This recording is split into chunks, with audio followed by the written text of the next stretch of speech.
Hello again and welcome to another Warhammer 40k Morty and Glory video. Today guys, we are going to be doing another unit review, and this time we are going to be taking a look at the Armoured Sentinel. Now don't worry if you're thinking, Morty and Glory, what about Scout Sentinels? I will be covering Scout Sentinels in a separate video because these two units, whilst very similar, do play very differently on the tabletop. So I'll be covering them in two separate videos where I can give them the proper attention they deserve. Now, if you've not seen one of these unit reviews before, what I like to do is go through some general information on the unit, then go through what I think are its pros and cons, and at the very end, summarize if I think it's a good unit, a bad unit, would I recommend it, or would I avoid it? So that's what we're going to do in today's episode, and without further ado, let's dive straight into this. So the first thing to mention is that the Armoured Sentinel, whilst being an armoured fire support unit, is actually in the fast attack slot. You might expect something like this to be in the heavy support, maybe in the elites if you're a Space Marine player and you're used to using dreadnoughts, but no, you are going to find this in your fast attack slot. Now, the Armoured Sentinel is a light vehicle, despite the fact it does have quite a lot of armor plating on it in comparison to many of the other vehicles you'll find in your Imperial Guard multiple. It is a pretty light puppy. So it comes with a movement of 8, it's got a weapon skill of 4+, a ballistic skill of 4+, a strength 6, a toughness of 6, 7 wounds, it's got 2 attacks, leech 7, and a 3+ save. The Sentinel comes in squadrons of 1 to 3 models, but it's very important to understand that the way the Sentinel squadrons work and let's say Leman Russ squadrons work is very different. When you buy a Leman Russ, you can buy 1 to 3 of them in a single heavy support slot, and then when they deploy on the battlefield, they then operate as single individual units. You don't need to keep them together. But Sentinels are a bit more like traditional units where they do have to stick together. So if you buy a squad of 1 Sentinels, he can run around doing his own thing just as a single model. If you buy 2 to 3 of them, then the squad members are going to have to stick together, just as if you were running a squad of, let's say, 3 Ogrin or 3 Bulgrin. Now, what's really interesting about Sentinels, and we'll get to this in a little bit more detail later on, is that they come with all of the best keywords in the Guard Codex. They get the core keyword, which means they can benefit from loads of great officer buffs and auras. They also get the platoon, and they get the squadron keyword. Now, the reason that's so important is by having all of those keywords, it means that they can receive any kind of order in the Guard book. That's right, you can give your Sentinels commissar orders. You could say, hey, get back in the fight, you Sentinels. Or using a officer, you could say, I want you Sentinels to take aim, +1 to hit, +1 AP. Or you could have a tank commander saying, guys, gunners kill on sight, reroll those ones. They can receive any kind of order in the codex, and this makes them incredibly flexible. So that is an overview of the Armoured Sentinel, but what are some specific pros and cons with this unit? Well, in my opinion, one of the strongest points for the Armoured Sentinel, one of the best things about it, is that it's incredibly simple to understand. It's an armoured walker, it's got a gun, it shoots things, it's kind of durable. It's essentially like having a bit of heavy infantry in your army. They're very straightforward. They haven't got any wacky datasheet abilities like pre-game moves or deep strikes or anything like that. They're just a gun on legs, and that makes them pretty easy for new players to get to grips with. Another thing that I really like about the Armoured Sentinel is that despite the fact it is a light vehicle, point for point, it's actually really tough. Now, I know if you compare it, let's say, 1 Sentinel to 1 Leman Russ, of course the Sentinel looks pretty fragile. But when you take into account that for every Leman Russ that you have, you could afford to take 3 Sentinels and even have some points left over for some upgrades, you start to realize quite how strength in numbers these units are. For example, if you were to take 3 Armoured Sentinels, you'd have 21 wounds versus the Leman Russ, which would just have 13 wounds. Combine that high number of wounds per point with the fact they've got a 3+ save, their toughness 6, and they come with an armoured cockpit, it actually makes them pretty tough. And in case you're wondering, the armoured cockpit is the special rule that you get for being an Armoured Sentinel. Scout Sentinels do not have an armoured cockpit, but they do have their own suite of other special rules. But how the armoured cockpit works is essentially each time a ranged attack with a damage characteristic of 1 is allocated to a model in this unit, add 1 to the armor saving throws made against that attack. That means if someone is shooting some small arms fire at you, let's say like a bolter or a lasgun or some kind of shuriken weapon, then you're going to actually have a 2+ save with your Sentinel. That means it's as durable against small arms as a Leman Russ is. I really like the armored cockpit rule because it makes the armored Sentinel kind of annoying for your opponent to deal with, because on the one hand, he's not going to want to shoot his big, heavy anti-tank weapons into this light walker. That's kind of overkill. He wants to shoot those las cannons and stuff into your Rogel Dawns, into your Bane Blades, stuff like that. But at the same time, he's not going to want to bother putting his spare firepower into the Sentinel because it's probably just going to bounce off and not do any damage. So if he then commits his big guns into it, he's just massively being less efficient with his anti-tank firepower. And the cherry on top, because you've got 7 wounds and most anti-tank weapons in the game are D3 plus 3 damage or D6 damage, it tends to mean that their maximum damage they can do with one shot is 6. So he's going to have to direct at least 2 of them into an armor Sentinel to kill them, and that means that's 2 less big shots going into your more important tank. In addition to being annoyingly difficult for your opponent to deal with, they've actually got pretty good firepower as well, which means it's very difficult for your opponent to just ignore them. You get a wide variety of weapon systems with the Armor Sentinel and with the Scout Sentinel as well. They can both take the same weapons. Each one of your Sentinels comes with a multi-laser, but for free, you can swap it out for either an autocannon,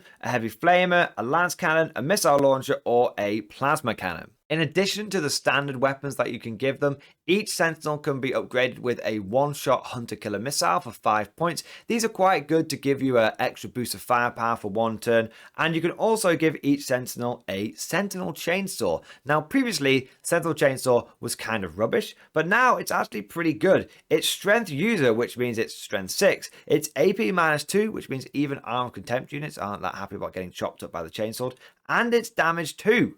Which means that you can chop insects in half all day. You also get an extra attack with it each time you fight, which means that your Sentinels go up to 3 attacks each. Now, no one is accusing the Sentinel of being a close combat powerhouse, but it can be surprisingly good in combat and pretty annoying for the enemy to deal with. I mean, if you send this thing into an enemy dreadnought, it's just going to turn them into tin cans pretty quickly. But if you were to send it against some Space Marines or other like medium and light infantry, then it would actually have quite a good chance of doing some damage to them. What you've got to remember is the Sentinel can receive the fixed bayonets order. I don't know where he's putting that bayonet on the chainsaw, but he's putting one on there. And what that would mean is your Sentinel would hit on 3s rather than hitting on 4s. But what's really big is it would make the Sentinel chainsaw AP -3 in combat. Now that would mean that each Sentinel is going to swing with the equivalent of 3 Power Fist attacks, because you'd be hitting at Strength 6, you'd be AP -3, and you'd be a flat damage 2. That's actually pretty nice. So not only do Sentinels have very good firepower with a wide variety of weapon options, but they can also be pretty decent in close combat as well against the right targets. Another great thing about the Armor Sentinel is that it doesn't cost very many points at all. It is a very cheap unit. A base Armor Sentinel with no hunter-killer missile or chainsword will come in at about 45 points. This means that if you're looking for a cheap and easy way to fill out a brigade fast attack slot, and you don't want to be taking expensive units like Rough Riders or Hellhounds, then slap 3 Sentinels in it and you're having a great time. But in addition to being cheap ways of filling out a brigade, it means that you can really spam the crap out of these guys and get loads of them in your army. I mean, you could get 9 armored Sentinels, and if you really wanted to go down the Sentinel rabbit hole, you could also get 9 Scout Sentinels in your army, and it would cost you less than 1,000 points. Another great thing about cheap Sentinels is that they can fill out not just 3 brigade slots, but if you've just got 1 left over that you need to fill up, they can be a great little plug. A bit like how the Commissar can take up that 3rd elite slot that you need for a brigade. Think about it. Let's say you're running a guard army and you've got a couple of units of Rough Riders in your brigade already. You might not want to spend even more points on Rough Riders going for the 3rd big squad. Maybe like, you know what, 20 is enough. I really don't need any more. I just need something that's cheap because I'm running out of points and I've got plenty of other stuff to buy for this army list. You can be like, you know what, I'll just pop a single Sentinel in there and I'm having a great time. I don't normally recommend taking single units of anything, but a single Sentinel walking around near a command squad and just providing a little bit more firepower really isn't a bad option at all. Now, speaking of command squads and officers, I think that's really where Armoured Sentinels shine. You see, whether you're taking 9 Armoured Sentinels to create a big old fire support base, or you're taking a few of them just to fill out a brigade, either way, they massively benefit from being near officers. The reason for this is that if you've got a Sentinel that's near a Castellan, he gets reroll 1s to hit because he is a core unit. The Castellan can also order the Sentinel to take aim, which means that suddenly it's hitting on 3s and it's rerolling 1s just from being near that senior officer. Don't forget that a Sentinel will also benefit from a command squad's regimental standard, which means they can get reroll 1s to wound as well. They might look like vehicles, but they get all the benefits of being infantry when it comes to officers. In my opinion, combining the Armoured Sentinels with your officers is absolutely the principal way you should be using them. They're not recon units, they're fire support units. The benefit of having Sentinels near your officers means that your Sentinel firepower increases to the point where they're actually a proper damage dealing unit and not just something that's going to catch las cannon bolts for your main tanks.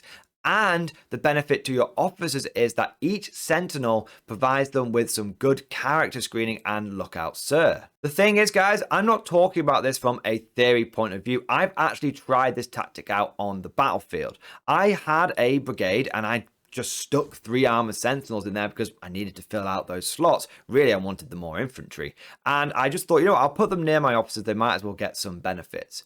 Those 3 Armoured Sentinels with plasma cannons just receiving take aim every single turn put out a really impressive amount of firepower. It went from being some extra firepower that I happen to have on hand to actually this is factoring into my game plan now, and I could only imagine how much more powerful that would have been if I'd taken all 9 Armoured Sentinels that I could have crammed into a list. So Armoured Sentinels sound pretty good after all that, don't they? Well, they do have 3 small drawbacks. The first one being that they're not the cheapest fast attack choice. Technically, Scout Sentinels are 5 points cheaper, so if you really are short of points, you need to fill out that brigade as cheaply as possible. You probably want to go for Scout Sentinels instead. Another small drawback is that they're not very quick, even in comparison to other guard vehicles. A Scout Sentinel's got a 12-inch move. A Chimera has got a 12-inch move. A Lehman Russ, which is described as a lumbering slow tank, has got a 10-inch move. So they are good, but they're not the fastest things on the battlefield. Another thing that is a bit of a problem with them is, well, you know, at the beginning of the video, I mentioned that they're simple and easy to use. That's kind of a double-edged sword, because on the one hand, being simple to use means it's easy for new players to pick up, and they're pretty simple to factor into your game plan. But being simple and easy to use and straightforward also means that they have less potential. A Scout Sentinel might be a lot less durable than an Armoured Sentinel, but it can pull off some real good shenanigans if you've got a big old wrinkly brain. The Armoured Sentinel is just firepower. It's tough firepower. That's it. But the guard doesn't really struggle for tough firepower. You've got Lehman Russes, you've got Rogel Dawns, you've got armored units with big guns on them. So the thing about the Armoured Sentinel is that it's bringing more to the table of what you've already got. But those small minor drawbacks really are just a tiny fly in the ointment. Overall, the Armoured Sentinel is a great choice. I think it's a great one for newer players and for experienced players alike, because they're just so simple to plug into your list. I give it a 7 out of 10 overall. It is certainly Mordian approved. The only reason I don't give it a higher score is because I feel that naturally people will start using their Armoured Sentinels first whilst they're getting used to the new codex. And then as they start getting more comfortable with it and being able to do more advanced tactics, you'll probably find the Armoured Sentinels getting left at home, Scout Sentinels coming in, maybe even Rough Riders as well. So they're a great starter unit, but I do feel like they're likely to get left behind if you become a more experienced player. But that's just like my opinion on the Armoured Sentinel, man. Let me know what you think down in the comment section below. How many Armoured Sentinels or Scout Sentinels are you planning to use in your list? If you've enjoyed today's video, make sure you smash that like button and also subscribe to make sure you never miss an episode. If you've really enjoyed today's video and you want to go the extra mile when it comes to supporting the channel, then please consider becoming a channel member or Patreon supporter. It is thanks to the generous support of my channel members, of my patrons, that I'm able to do Mordian Glory full time. And that means I'm able to put extra effort and research into every single video. One of the big benefits of becoming a channel member or Patreon supporter is you gain access to the Mordian Glory Discord. This is an online community with over 700 active members. It's a really safe, fun environment to get involved in. There's always someone online to talk to about tactics or memes or hobbying or painting or lists. If you're a newer player, I have to say it is a really good resource to draw upon. We've got a lot of experienced people in the MG community. So if that sounds like a ton of fun or something that you might find pretty helpful, then please consider becoming a channel member or Patreon supporter and getting yourself in that Discord. And I just want to take a moment to say a big thank you to all of the latest channel members. So thank you to Pyrostorm, Boblo, Machello, David, Lord Biscuit, James, Sun, 101 Sugar High, Christian August, Peter Packard, Brian, David, Mobius1105, Compy Guy, Infernia Gaming, Best Ubu, Orange Girls, Dylan Smith, and Mike Zisby. Thank you guys for doing your part. Thank you for joining the channel members. I also want to say a shout out to my latest Patreon supporters as well. So a big thank you to Old Bean UK, Nick, Rob, Sam, Brett, Chansey, Benjamin, Justin, Devin, and Canadian Goose. Thank you guys for your ongoing Patreon support. Now, last but certainly not least, I want to say a personal thank you to all of my top tier Patreon supporters. These are the War Masters, the people that have truly gone the extra mile when it comes to supporting the channel. So a massive thank you to Bonbon Vert, Phil French, Ross Miller, Tekwal, Alex Dengal, John Stubbs, Nick Walsh, Swordfish Trombone, Diesel Fox, Tom Sutton, and of course, Sly Varney, the one-man super chatting army. Thank you guys for your ongoing support. It really does make a massive difference. I hope you've enjoyed today's video. Thank you for watching, and as always, I'll see you guys next time.